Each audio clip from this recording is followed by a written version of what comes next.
The so-called hush money criminal trial of former President Trump continued today with the first witness called still on the stand. Trump has pleaded not guilty to 34 counts of falsifying business records related to a payment to an adult film star before the 2016 presidential election. CBS 2's Alice Gaynor continues to be in the courtroom for us, and she's live now with the latest. Alice?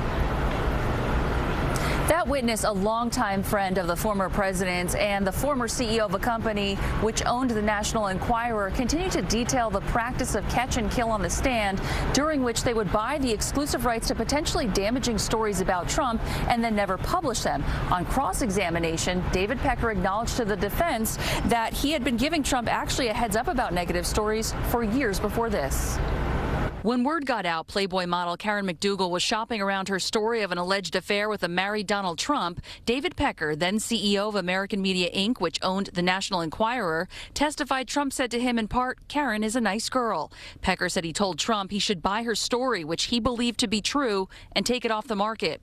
When it was suggested Pecker pay the $150,000, he asked why him and wanted to know who would reimburse him. Pecker testified Trump's then personal attorney Michael Cohen told him the boss will take care of it, meaning Trump. To get around campaign finance law, Pecker said he structured the agreement to substantiate McDougal's payment, listing her services like having a monthly column in several magazines to justify the money. Pecker said he had no intention of ever publishing the story and never reported it as a campaign contribution. "We didn't want the story to embarrass Mr. Trump or embarrass or hurt the campaign." Pecker testified the editor-in-chief of the National Enquirer told him adult film star Stormy Daniels was trying to sell her alleged story about a relationship with Trump and that they could make it go away for $120,000, saying via text, "I know the denials were made in the past, but this story is true." Pecker says he responded they could not pay, noting they'd already paid for 2 other stories, including McDougal's. "I am not a bank," he said. Further testifying, Cohen suggested he had paid for it with his own money. Pecker told Trump Cohen was concerned about his year-end bonus, to which he says Trump replied, "Don't worry about it. I'll take care of it." Legal analysts explain hush money payments are legal, but the reason the government says it's illegal was because it was done specifically to influence the 2016 election. Keep information from the public. Every single expert, every legal scholar, every respected scholar has said this is no case. There is no case here. And David Pecker also told the court that he has no ill will or bad feelings towards Mr. Trump. On the contrary, he said he called him his mentor and said he still considers him a friend, even though he hasn't spoken with him since 2019. When he said all of this, Mr. Trump did have a slight smile on his face. David Pecker will be back on the stand tomorrow morning.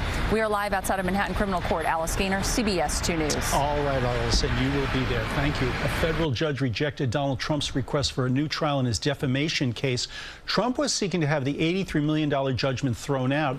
In January, Trump was ordered to pay journalist E. Jean Carroll, who sued him for defamation after comments he made when Carroll claimed he sexually assaulted her in a Manhattan department store in 1996. And at the Supreme Court, justices heard arguments if Trump is immune from criminal prosecution for actions that he took while president. This relates to the election interference case. The High Court's conservative majority appeared open to some level of immunity, but the court seemed skeptical of Trump's attorney's claims of absolute immunity. The justices signaled that they could send the case back to lower courts before any trial could begin.